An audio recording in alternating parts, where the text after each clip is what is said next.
seja bem-vindo, seja bem-vinda. Iniciamos mais uma edição de Espiritismo e Educação pela Web Rádio Estação da Luz, rogando as bênçãos de paz e amor do nosso Mestre Jesus, e desde já agradecendo pela presença amiga dos benfeitores espirituais que nos acompanham, que nos intuem, para que possamos fazer um melhor programa.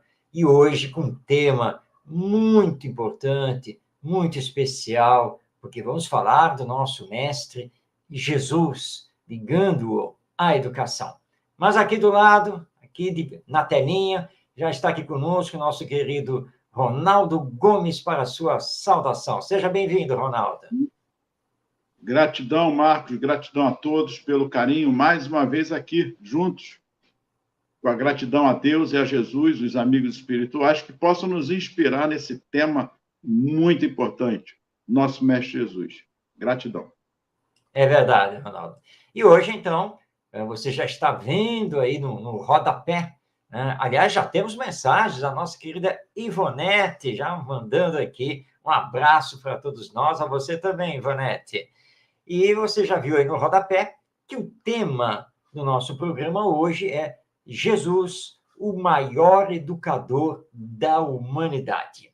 E nós vamos ter um livro base, né, uma espécie de roteiro para vários programas em que nós vamos abordar o nosso Mestre Jesus como esse grande educador. É um livro de minha autoria, está aqui o livro, Jesus, o maior educador da humanidade, esta é a capa do livro. Este livro está disponível na Amazon, né, no formato digital. Nós estamos negociando para o lançamento também na edição impressa, mas você pode adquirir a edição digital. Basta, então, acessar amazon.com.br. Coloca lá meu nome, Marcos Demário, ou título do livro, Jesus, o maior educador da humanidade, para poder adquirir, então, o seu exemplar. Bem, Ronaldo, nós temos uma abordagem bastante vasta, né? Tanto que eu acabei escrevendo um livro sobre o tema. Né? Com certeza. O que nós podemos fazer é o seguinte, e a gente, como é bem claro aqui, transparente com todos, eu não li o seu livro. Você vai deixar claro que eu não li o seu livro ainda.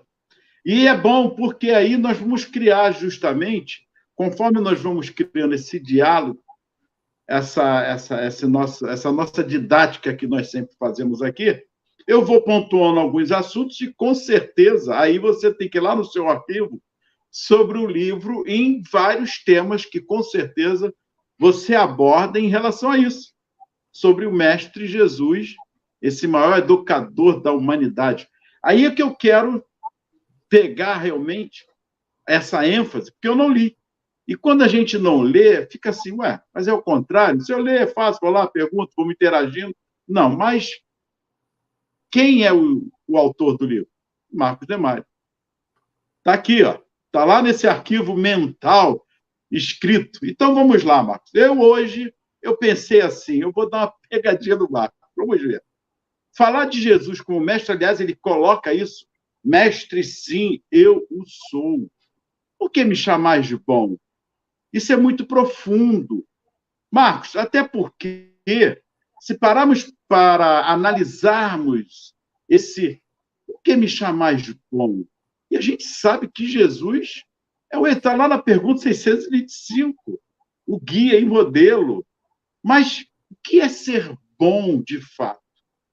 Será que ainda não compreendemos esse aspecto do ser? Não quero nem chegar no mestre, mas esse aspecto, essa palavra que é forte, bom. Mas Jesus era ou não era bom mestre? O que ele quis dizer, Marcos, com mestre, mas no caso com essa bondade que é Deus? Bom, Ronaldo, para nós espíritas, é muito tranquilo, né, chamar Jesus de mestre, classificá-lo de mestre, pelas revelações espirituais via mediúnica que temos, por ser a doutrina espírita uma doutrina de pesquisa, de muito estudo.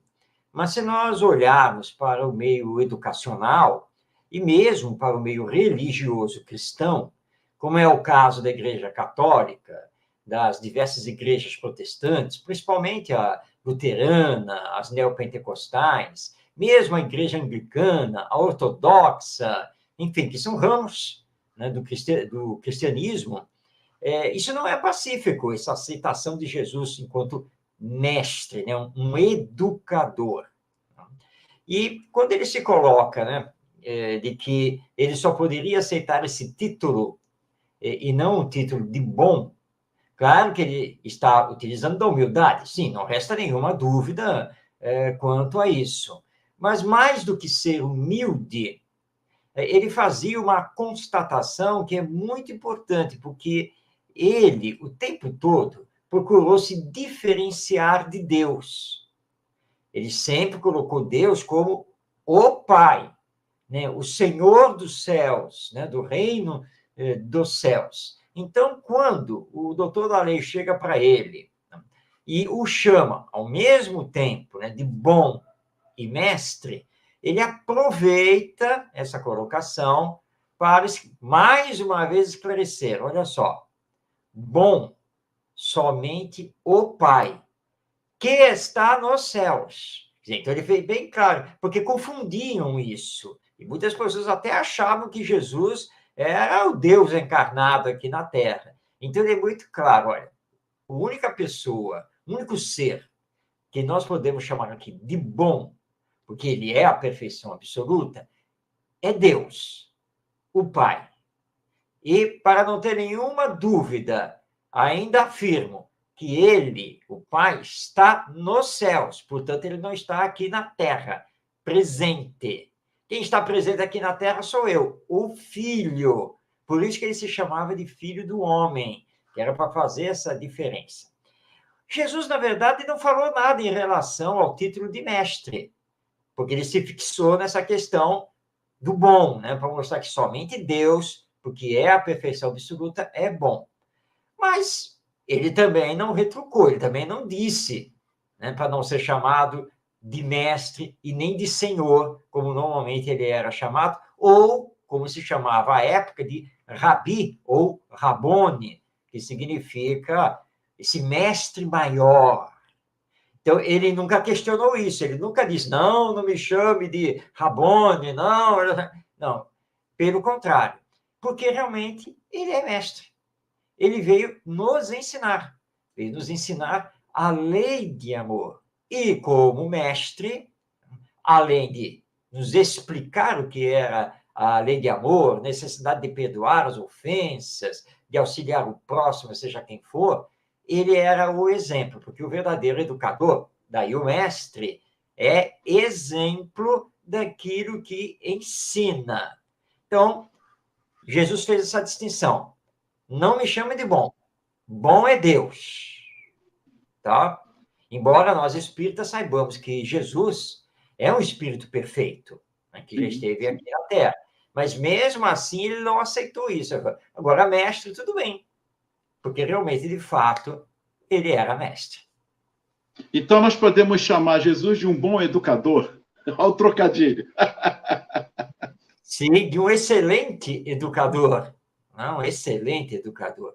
Olha, ele reuniu 12 pessoas comuns,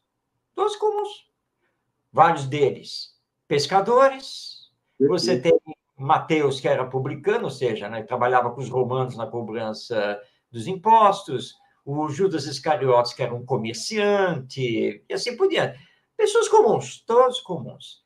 Transformou os 12 num discipulado de excelência, preparou-os para enfrentar o mundo então conhecido e que eles, após a sua partida, continuassem então a divulgação do evangelho, dando a própria vida pela mensagem da Boa Nova. Só por aí já dá para perceber o quanto ele era excelente como educador. Marcos, como eu disse antes, não li seu livro. E para mim isso é muito importante. Vou repetir, porque daí você vai poder se debruçar em todos os aspectos, independente da ordem que esteja o seu livro, nas argumentações que eu vou fazendo aqui durante o nosso estudo aqui, nossa transmissão, que não vai terminar hoje. Mas vamos lá. Eu quero entender como esse educador, porque eu pegando o Evangelho segundo o Espiritismo, no capítulo 1, e eu quero crer que você teve essa oportunidade de ler esse livro. Se não teve, eu aconselho que você leia, brincadeira à parte, mas é porque nós, às vezes, deixamos o Evangelho segundo o Espiritismo, ficamos muito presos aos fenômenos. Mas vamos lá. Ele dá aqui entre o Cristo, Moisés e o Espiritismo. Então, vamos nos pegar aqui ao Cristo. Então, vamos lá. No item 3, ele diz assim: Jesus não veio destruir a lei, isto é, a lei de Deus. Ele veio cumpri-la. Isto é, desenvolvê-la, dar-lhe o verdadeiro sentido e adaptá-la ao grau de adiantamento dos homens. Marcos, isso aqui já não é uma pedagogia, já não é uma didática? Adaptá-la ao grau de adiantamento dos homens? Como educador, como mestre que ele veio, isso já não é uma visão educacional ou não tem nada a ver? Ele não veio destruir a lei, ele veio cumprir, mas adaptá-la ao grau de adiantamentos de cada um de nós até os dias de hoje. Isso daí é o papel do verdadeiro educador. É por isso que eu sempre faço a distinção. Nem todo professor é um educador, mas claro que todo educador é um professor. Porque tem muitos professores, assim como pais e assim por diante, que justamente não sabem fazer essa adaptação. E isso é da máxima importância, porque você precisa conhecer os seus alunos, você precisa saber quem está com você, qual é a história de cada um, qual é o ritmo de aprendizagem de cada um, para que você possa fazer essa adaptação. Eu passei uma vez por uma situação muito interessante, numa palestra espírita, fui convidado, preparei o tema, e era um domingo pela manhã. E quando eu cheguei no centro espírita, aí é que eles me informaram que no domingo de manhã funcionava toda a área de assistência e promoção social espírita, e que boa parte das famílias vinham da zona rural, lá do município. E eu ia falar, na verdade, para as mães, enquanto as crianças estavam na evangelização. Mas eu só peguei essa informação ali, na hora. Porque quando me convidaram e marcaram uma palestra, não me falaram nada. E eu pensei que ia encontrar uma plateia dita normal. Tá? Mas tudo bem. Eu olhei assim para as pessoas, bom, eu tenho que adaptar. Né? Eu preciso adaptar aquilo que eu planejei em falar. Porque tem mães aqui que são semi-analfabetas, algumas só fizeram, quando muito, o primeiro segmento do ensino fundamental, algumas aqui provavelmente devem ter dificuldade de leitura, né? Então eu tenho que adaptar isso. Bom, elas são da roça. A maioria trabalha aqui nos sítios, fazendo essas coisas, então vamos lá. Então eu peguei e comecei a usar exemplos ligados à agricultura, ligados à roça, né? Para que elas pudessem entender o tema que eu estava levando. E Jesus era mestre em fazer isso. Era mestre. Porque ele sabia que ele estava lidando com um povo, que era um povo judeu da época, um povo que era essencialmente um povo da agricultura e do pastoreio. O povo judeu trabalhava com isso naquela época. E os religiosos. Então, nós vamos ver lá no Novo Testamento que a toda hora, quando ele conta as parábolas, ele usa esse cotidiano. Exatamente isso, para poder ensinar a lei de amor e a própria lei divina. E aí ele diz assim, olha, está escrito lá na lei, ou seja, nos 10 mandamentos, está escrito lá, né? Não matarás. Não é? E aí ele pegava e entrava com um exemplo para mostrar, e o exemplo era naquele dia a dia, mas sempre, ao mesmo tempo, universal, porque você pode usar em qualquer época, porque o ensino de Jesus tem uma finalidade maior, que é o fundo moral. Então, ele era mestre, olha aí, né? Ele era mestre em fazer isso. Né? Então, ele pegou a lei divina, né, e soube adaptá-la dentro dos seus ensinos e exemplos para que todos pudessem, então, conhecer. Tem aquela passagem famosa da mulher adúltera, mas é muito importante o que acontece depois da passagem, né? Depois que a mulher vai embora da praça, porque Pedro chega para Jesus e diz: mestre, mas tem uma coisa que, ó, eu não estou entendendo, não. A mulher não pecou? Pecou. Mas se ela pecou, ela não tinha que ter recebido alguma punição? E aí Jesus olha para ele assim: Pedro, você sabe o que a levou a cometer o pecado? Você sabe o que ela passou na vida? Você sabe onde está o esposo dela e o que ele tem feito?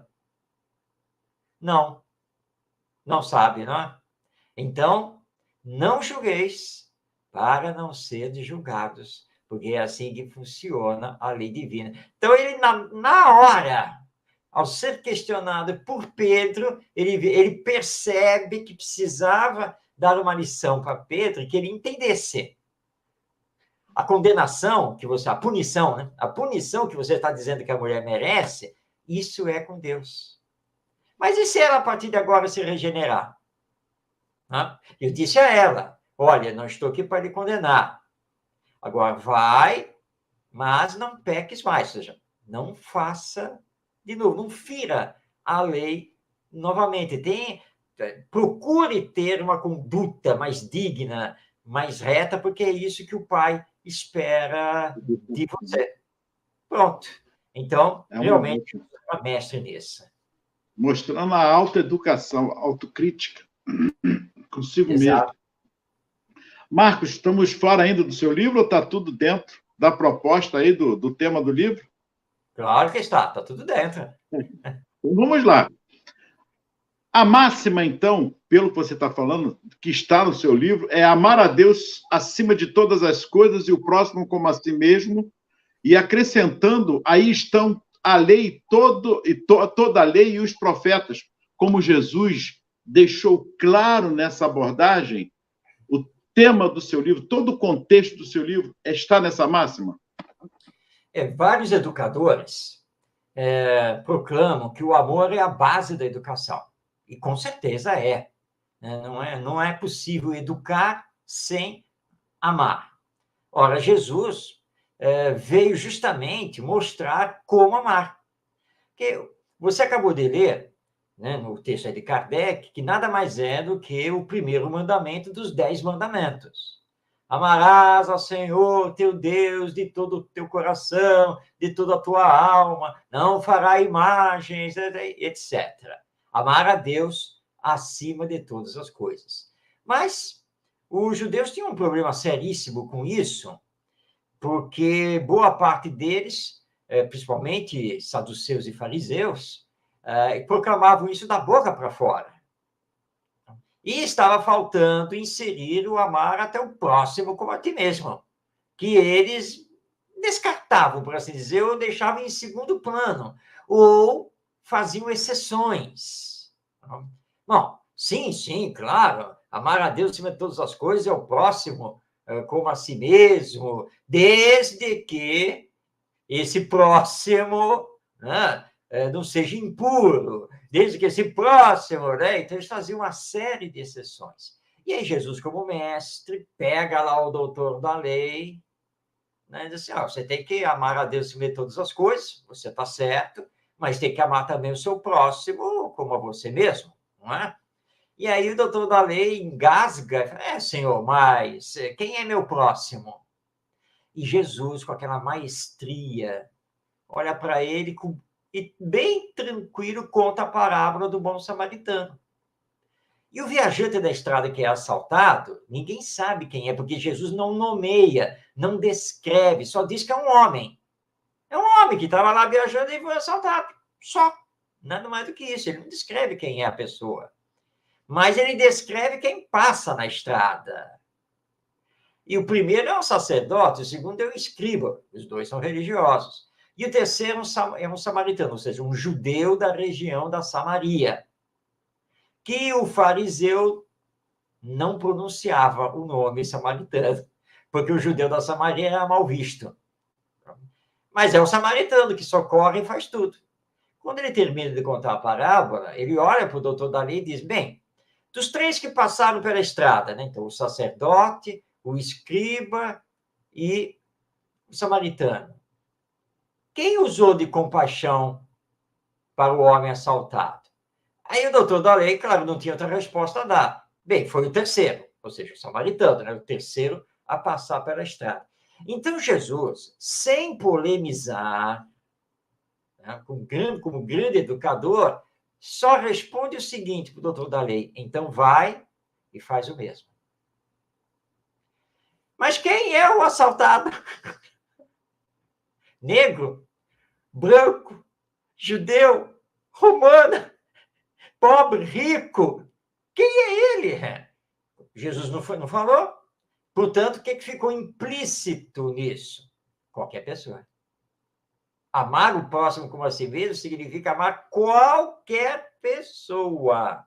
E aí ele demonstrou para os doutores da lei, olha, vocês estão equivocados, né? Porque vocês ficam fazendo exceções. Né? Não, esse não pode ser amado, esse aqui é não sei o que lá.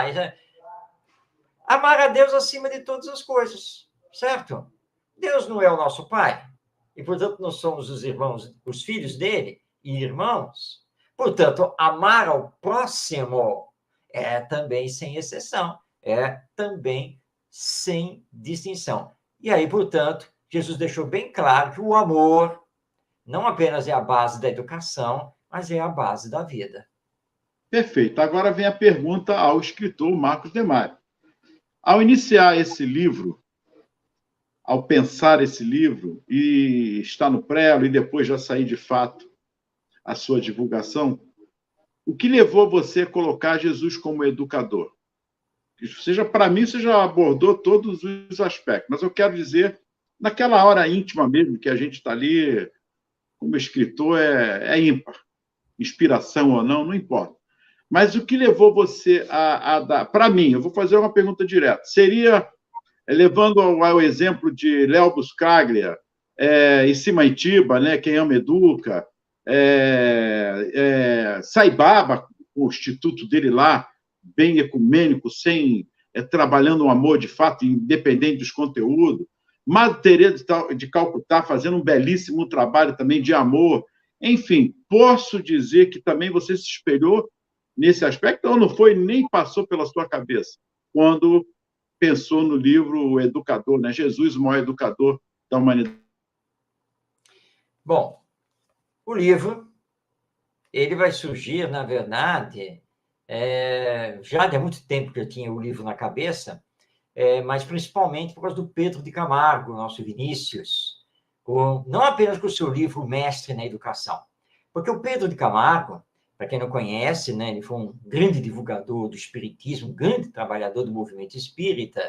Pedro de Camargo era muito ligado ao Evangelho e ele criou, na Federação Espírita do Estado de São Paulo, as famosas tertúlias evangélicas, que era uma reunião pública que ocorria aos domingos, às 10 da manhã, e onde os temas das palestras eram sempre sobre o Evangelho, e o Pedro de Camargo era o principal palestrante, né?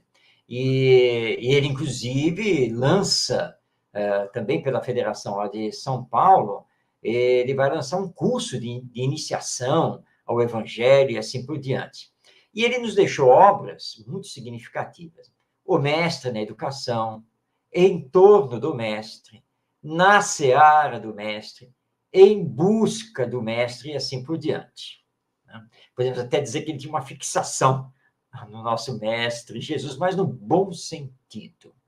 Então, ao estudar o Pedro de Camargo, eu sempre fui tocado por essa questão de fazer todo um levantamento, todo um estudo, para mostrar Jesus como o grande educador da humanidade, porque o Pedro de Camargo insiste nos seus textos, né, de chamar Jesus de mestre, né, e ele coloca isso em evidência. Para que todos tenhamos ideia, você vai me permitir, Ronaldo, eu vou ler aqui um texto do Pedro de Camargo, que eu utilizei aqui na introdução aqui do meu livro, Jesus, o maior educador da humanidade. Esse texto aqui do Pedro de Camargo estava publicado no livro Em Torno do Mestre. Olha só o que ele nos diz. Como é bela, Jesus, a tua palavra, como é encantadora e persuasiva, deliciosa e convincente. Tua palavra, Senhor, consolida a razão e sensibiliza o coração. Fala à mente e fala ao sentimento. Ela diz tudo e tudo esclarece. Não há mistério que não revele, nem problema que não solucione. Não há refolhos, nem escaninhos ocultos nos meandros da alma, que ela não penetre. Não há labirintos e dédalos misteriosos da consciência humana que ela não percorra, deixando após uma esteira luminosa. Tua palavra, Senhor, é a maior das maravilhas, tem encantos e magia que se não descrevem na linguagem dos homens. É bálsamo que mitiga as dores, é luz que aclara o entendimento, é força que reanima, é vida que rejuvenesce. É também poesia que encanta, música que arrebata, verdade que empolga, fé que redime. Tua palavra, Jesus, modifica, corrige, transforma e converte. Atrai como o ímã, aquece como o sol, refrigera como o orvalho, inebria como os perfumes, purifica como o fogo, diviniza como o amor. A mágica influência de tua palavra, ó Cristo, converte-se a fraqueza de Simão na coragem heróica de Pedro, a sordidez do publicano na generosidade de Zaqueu, a volúpia de Madalena no sublime e incomparável idealismo da arrependida, o fanatismo feroz de Saulo no liberalismo e abnegação de Paulo.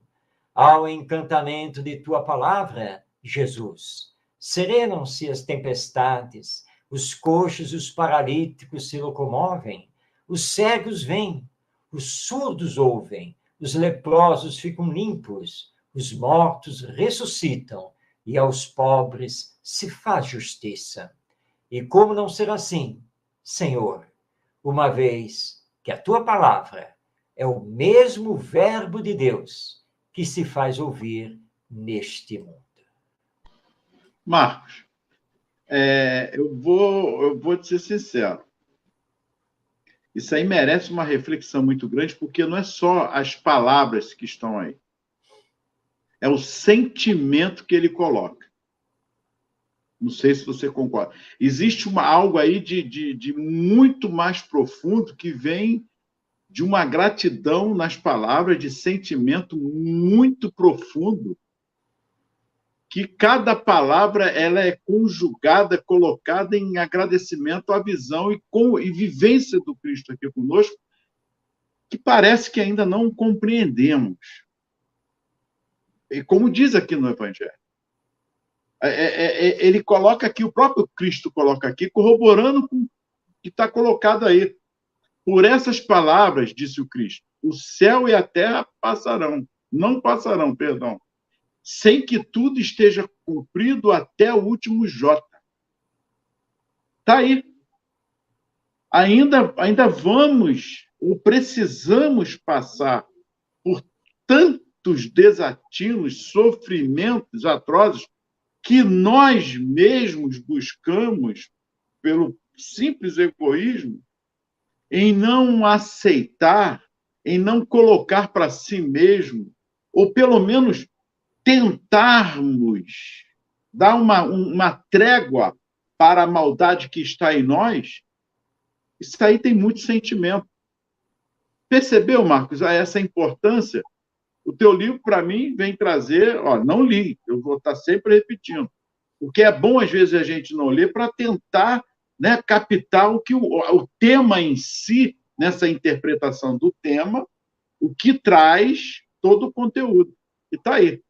Não me arrependo de não ter lido, mais um motivo para começar a ler. Entendeu? Você está entendendo quando eu estou falando muitas vezes? Não li o livro. Pelo tema, eu estou pegando o tema, e pelo tema eu estou tentando degustar o que vem nessa leitura. Está aí. Está corroborando. É por isso que eu estou dizendo. Está fugindo ao que você escreveu, todo esse debate, toda essa discussão nossa aqui, esse diálogo nosso? Bem, você tocou num ponto importante, porque realmente o texto do Pedro de Camargo é carregado de sentimento. Você vê que ele deve ter escrito esse texto quase que em êxtase, envolvido pelos benfeitores espirituais, mas porque ele sentia realmente o que estava escrevendo. E o que anda faltando no campo da educação é justamente sentimento. É isso que nós temos percebido, né? Escolas, professores, pais estão meio que no modo automático. Mas nós precisamos desligar esse modo automático. Você não pode falar do amor como essência da educação, mas apenas discutindo teoricamente, academicamente. Amor é muito mais do que isso, né? O amor é o maior dos sentimentos, como nos diz os Espíritos, no capítulo 11 do Evangelho segundo o Espiritismo. É o maior dos sentimentos. Sentimento significa você ter disposição afetiva para o com o outro. Aí está lá, amar ao próximo como a si mesmo. Ó. Então, realmente, nós precisamos trabalhar muito isso, porque quando eu escrevi o livro, não é para ter um livro meramente técnico, para demonstrar que Jesus realmente é um mestre que ele tem que estar na história da educação. Aliás, na verdade, nós temos vários autores não espíritas e, na verdade, não religiosos, que são historiadores da educação e da pedagogia, com seus livros aí lançados, e que todos eles colocam Jesus na história da educação e da pedagogia. Eu uso uma bibliografia bastante vasta aqui no livro, porque eu li muito, fui atrás de todos os livros de história, de educação e de pedagogia, e todos são unânimes. Até mesmo historiador materialista, confesso, mesmo assim ele está lá colocando Jesus dentro da história da educação. Mas eles são estudiosos acadêmicos. Tudo bem, eu não posso exigir deles que façam uma análise com base no sentimento.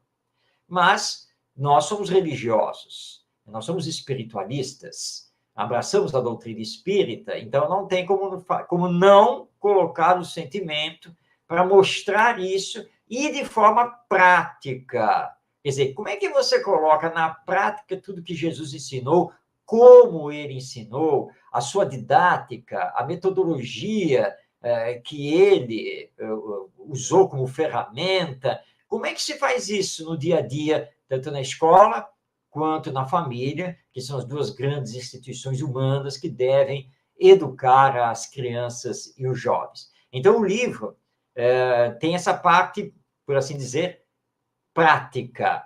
Mas eu começo a obra, porque esse texto do Pedro de Camargo está na introdução, e eu começo a obra, na verdade, discutindo se Jesus existiu. Não sei se você sabe, Ronaldo, mas nós temos pesquisadores, historiadores aí que questionam se de fato Jesus existiu ou se ele não é uma invenção. Então eu fui atrás das provas. Mas alguém que está aí já nos assistindo, mas que provas você quer mais se já que você tem o Novo Testamento? Mas acontece que os historiadores não aceitam o Novo Testamento como prova. Eles querem outros textos, outras referências, alguma coisa da época. E essas provas existem. Não são muitas, mas existem. Porque nós temos que lembrar que, naquela época, a transmissão oral, né, das coisas era o que mais acontecia. Não é como hoje, né? Hoje nós temos internet, o digital, papel, é o que você bem entender hoje. Mas naquela época não tinha. O papel existente era o papiro, O papiro passava por um processo químico. O papiro é uma folha vegetal, né? Uma planta, né? que dá nos pântanos. E, então, depois que passava por um processo, o papiro virava o papel, né? Para poder escrever. Mas se escrevia com pena. É isso mesmo, arrancava a pena lá da ave, aquela coisa. E a tinta não é a tinta que nós temos hoje, não. Era uma mistura ali de carvão com goma arábica, para se poder escrever. E o papiro não era muito resistente. Se ele não fosse bem conservado, ele durava talvez uns 50 anos, e olhe lá.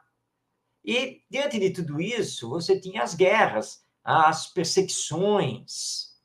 Então, muita coisa se perdeu, não pôde ser conservado. Mas, mesmo assim, nós temos provas da existência de Jesus. Mas essa é uma parte, assim, digamos, mais técnica do livro. Ó. Aí mostrando quem eram os discípulos, aquela coisa toda, como foi a história, para depois, então, desaguar no Jesus, mestre e educador por excelência. Mas a abordagem tem que colocar isso realmente para questionar. Filosofia é isso. Mas Jesus existiu, então nós vamos partir. Você está sendo feliz em fazer essa primeira colocação, porque surge realmente. Mas Jesus existiu? Por que eu tenho que falar em Jesus como educador? Por que isso? São 2000 anos. Bom, contra fatos não há certos argumentos. Se alguém fala em alguém sobre vários assuntos, já são mais de 2000 anos falando sobre esse cara aí, alguma coisa tem.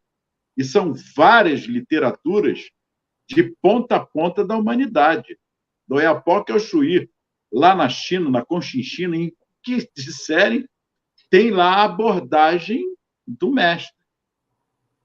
E como você como você abordou, e que também não são religiosos, são materialistas, mas que reconhece esse cara aí, esse tal Jesus aí, que ele existiu. E essas abordagens, Marcos, aí vem de novo nessa colocação de Jesus. O que dizem quem sou? Olha aí, já naquele tempo, então corrobora aos dias de hoje. O que dizem, Marcos, que sou? Jesus já colocando isso. Não tem a ver com a sua abordagem? Está aí uma colocação. Naquela época, antes de Jesus, nós temos um personagem muito importante, que é João Batista.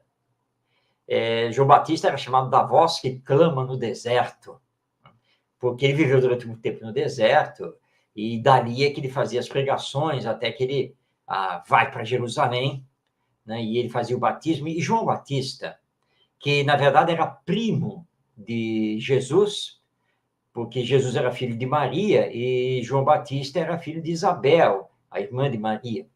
E João Batista, então, ele pregava abertamente que ele estava ali apenas para preparar o terreno para aquele que viria depois dele e que era o verdadeiro Messias, o verdadeiro enviado. Porque muitas pessoas começaram até a acreditar que João Batista era o enviado de Deus, mas ele esclareceu que não. E aí vem aquela cena famosa, que João está lá pregando junto ao Rio Jordão, está exortando as pessoas a renunciarem à vida, aos seus pecados, e ele fazia o batismo da água, né? Quando Jesus se mistura à multidão e entra na fila para o batismo e para na frente de João Batista. Aí João olha para ele, e é muito significativo, né? Porque João olha para Jesus e diz assim: você que vem a mim, eu é que devia ir a você. Eu não sou digno nem de amarrar o cordão das suas sandálias. E aí Jesus diz para ele assim: mas acontece que as profecias têm que ser cumpridas. Que profecias são essas? Jesus estava se referindo aos antigos profetas judeus, Elias, Isaías, Daniel e assim por diante. E havia nessas profecias o seguinte, que o profeta Elias viria primeiro, antes do Messias. Então, a profecia precisava ser cumprida. E aí Jesus pede que João Batista o batize.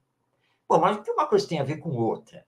É o que os discípulos depois, mais tarde, vão perguntar para Jesus: Senhor, aí já é o fenômeno lá da transfiguração no Monte Tabor. Senhor, o senhor se emancipou do corpo, que é a transfiguração, e em espírito o senhor conversou com o espírito do profeta Elias e de Moisés, o nosso patriarca. Mas na Escritura diz que antes de vir o Messias, Elias tinha que vir primeiro. Nós acabamos de ver Elias em espírito, então ele não veio primeiro. Mas se ele não veio primeiro, o senhor não pode se anunciar como Messias, porque a profecia não está cumprida. E aí Jesus olha para Pedro, João e Tiago, que são os três que estão com ele, e diz assim: acontece que Elias já veio, mas não foi reconhecido, e fizeram dele o que bem entenderam. E aí eles começaram, né, mentalmente, já veio, e fizeram dele, mas quem anunciava o Messias era João Batista. Então, João Batista é o Elias. Elias é o João Batista. Aí você tem a reencarnação. Agora você liga de novo com a passagem lá no Rio Jordão do batismo. Quando Jesus olha para João e diz assim: mas acontece que as profecias precisam ser cumpridas. Ele não estava falando com João Batista, estava falando com Elias, que estava lá da figura de João Batista. Ou seja, então ali a profecia estava cumprida. E aí vem aquela voz do céu que anuncia que Jesus realmente é o enviado, o Filho do Altíssimo, que é um fenômeno extraordinário. E aí, então, quando eu entro no livro para discutir quem é Jesus e qual é a sua missão. Qual é a sua missão aqui na Terra? O que ele veio realmente fazer aqui? E que é um capítulo essencial, porque precisamos entender Jesus. Porque senão nós só vamos ficar falando, mas não vamos sair do lugar. Perfeito. Aí no item 4, então vamos começar a delinear mais ou menos já o seu livro nesse aspecto. Porque ele diz aqui no item 4 do capítulo 1 do Evangelho: Mas o papel de Jesus não foi o de um simples legislador moralista, tendo por exclusiva autoridade a sua palavra. Cabia-lhe dar cumprimentos às profecias que lhe anunciaram o advento. A autoridade lhe vinha da natureza excepcional de seu espírito e da sua missão divina. Ele viera ensinar aos homens que a verdadeira vida não é a que transcorre na terra, e sim a que é vivida no reino dos céus e aí por diante. E aí, Marcos? Podemos iniciar por aqui? Claro, é aquilo que nós já colocamos. Né? O verdadeiro mestre, o verdadeiro educador, ele é o que ensina. Vamos dar um exemplo bem concreto aqui para todos que estão nos assistindo. Seria a mesma coisa que eu e você, Ronaldo. Vamos aqui. Estamos falando de Jesus, num programa espírita, através de um canal espírita na internet. Mas seria a mesma coisa que terminar o programa. Então, saiu do ar, então nós agora já estamos nos bastidores, e dizer assim: bom, foi um bom programa, né? Não, foi bom. Bom, vamos para a nossa cervejinha? Vamos lá? Seria a mesma coisa. Claro que um dia nós iríamos ser vistos. Mas não são aqueles dois que fazem lá o programa Espiritismo e Educação? Estão lá no bar, lá, tomando cerveja, estão lá contando piadas, gracejando, não sei o quê e tal. Cara, olha só, descobriu. Sabe os palavrões que eles estavam usando lá. Ora, você perde a autoridade, que no caso aí é a sua autoridade moral. Kardec se refere justamente a isso nesse texto aí do Evangelho segundo o Espiritismo. Por que Jesus conseguiu se impor? Pela sua autoridade moral, pela sua envergadura espiritual. E ele não fazia nada em contrário ao que ensinava. Nada, nada, nada. Ele simplesmente era. Ele era aquilo. Então, essa é a conquista que nós temos que fazer para nos tornarmos verdadeiros educadores. E um dia, claro, vamos chegar aí também para sermos verdadeiros mestres. É o nosso esforço, é o nosso próprio processo de educação, né? Eu tenho que me educar, eu tenho que me corrigir, eu tenho que me desenvolver, eu tenho que me aperfeiçoar, né? Eu não posso falar uma coisa aqui na frente de todo mundo e fazer outra lá por trás. Então, esse tem que ser o nosso... Ou, no mínimo, colocar que ainda estou no processo, porque não se quer santidade, Marcos. A hipocrisia que não pode imperar. É o meu pensamento. Sem Quando dúvida. Jesus jogar a primeira pedra, aquele que estiver sem pecado, é justamente isso. Cada um segundo as suas escolhas e suas obras. Não entre com hipocrisia. Porque a decepção maior é para aquele que está lhe confiando e também a você mesmo. Porque não é aquilo que você está se colocando ou se propondo a realizar. Mas quando você dá o exemplo no processo de esforço maior, e Jesus tem vários casos disso. Quantos tocam em Jesus? Tocam de fato em Jesus, mas alguém lhe tocou só na borda aí. Mas todos estão lhe tocando, Senhor? Não, não. Alguém me tocou diferente, pois de mim saiu virtude, saiu uma energia diferente. Aquela mulher, alguma santa? Não, mas ela estava se propondo sabendo quem era o mestre ali naquele momento, sabendo das suas imperfeições, da sua luta interna também. Enquanto outros eram os interesses vários que estavam ali, tocando Jesus, tentando vampirizar até mesmo, mas não saía nada, porque Jesus já sabia muito de antemão todos que estavam ali. Essa passagem, Marco, deixa claro sobre isso. Mas ele dizia, vai, não peques mais, para que não te suceda coisa pior. Não é isso, Marcos? Não é esse o processo de educação também? Esse esforço de estarmos numa lida, numa luta, não é se colocar como santo, mas se colocar neste processo também, se igualar aos outros, até porque Jesus fez isso, ele veio até nós.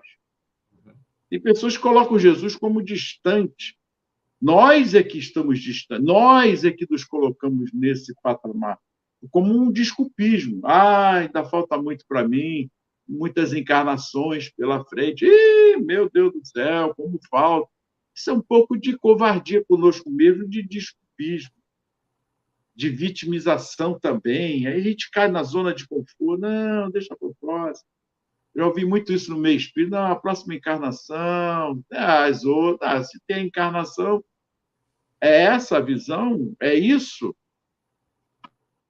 Um equívoco cometido na história foi divinizar Jesus e lançá-lo para os páramos celestiais. Isso afastou realmente Jesus de nós. Não? Porque Jesus passou a ser visto como divindade, né? E que está lá no céu, aquela coisa toda. Então, isso foi um equívoco muito grave que perdurou durante séculos dentro da nossa história aqui cristã. E você resgatar isso, né? Jesus conosco, não é uma tarefa simples. Lutero e Calvino, por exemplo, no início dos anos 1500, tentaram fazer isso com a reforma protestante. Mas não foi nada fácil, porque a Igreja Católica fez a contra-reforma, e aí foi uma luta enorme para se tentar manter uma nova visão, uma visão mais aproximativa do ser humano com Jesus e de Jesus para com o ser humano. O Espiritismo surge justamente para fazer esse resgate, para mostrar que Jesus é um Espírito perfeito. Jesus é um com Deus. Mas, ao mesmo tempo, ele está conosco, porque ele é o nosso guia e modelo. Ele é o nosso governador. E ele não poderia nos abandonar. Quer dizer, fez o que fez aqui, depois, ops, tchau, gente. Tá? Agora eu vou voltar lá para o reino do céu, junto com meu pai. Problema de vocês. Já dei as lições, vocês já sabem o que tem que fazer, agora é com vocês. esse não é o verdadeiro mestre, não é o verdadeiro líder. Né? Isso é inconcebível, nós não poderíamos conceber que Jesus fizesse uma coisa dessas. Então, o Espiritismo vem trazer Jesus de volta para nós e mostrar que ele vela por nós, sim, que ele está conosco sempre e está no comando da humanidade terrena. Claro que ele usa os seus prepostos, que são os espíritos superiores e assim por diante, é óbvio. Nós aqui, encarnados, tentando também sentir o Evangelho. Agora, não podemos adiar. Você tocou num ponto que é importante. Tem a reencarnação, tem vida futura e tem reencarnação. Ora, mas cá para nós, nós já estamos estacionados há 2000 anos. Acho que já foi um tempo suficiente, né, para querer adiar mais uma vez esse compromisso que, antes de ser com Jesus, é comigo mesmo. Eu aqui colocar em prática na minha vida e na minha vida de relação o Evangelho, que sintetiza os ensinos do nosso Mestre Jesus. Então, cuidado com essa história de adiar para a próxima encarnação. Compromisso adiado é compromisso complicado. Consequências maiores. Sem dúvida.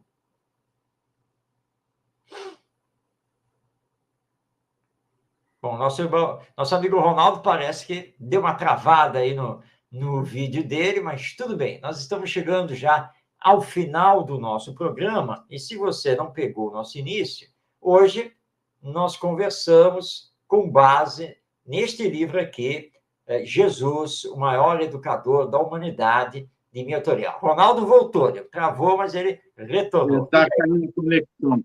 Muita paz, que Jesus nos abençoe. Lembrando de Francisco de Assis, que nos deu também o maior exemplo de trazer o espírito redivivo do Cristo até nós. Muita paz. Semana que vem promete. Estamos aí juntos. Muito bem, porque nós vamos continuar esse tema, Jesus, o maior educador da humanidade, que nós temos muitas coisas a mostrar, a abordar, então você já fica aí com o nosso convite. Próxima segunda-feira, 8h30 da noite, em transmissão da Web Rádio Estação da Luz, tanto pelo Facebook quanto pelo YouTube. E se você perdeu alguns dos nossos programas, você pode assisti-los no canal do YouTube da Estação da Luz Tavares. E aí você vai lá na playlist do programa Espiritismo e Educação e poderá assistir qualquer edição do nosso programa. Grande abraço a você, que Jesus, nosso mestre, nos abençoe. Um abraço especial à nossa querida Ivonete, que está nos mandando uma nova mensagem aí, um bom descanso para todos nós, nas vibrações de paz e amor. Até semana que vem.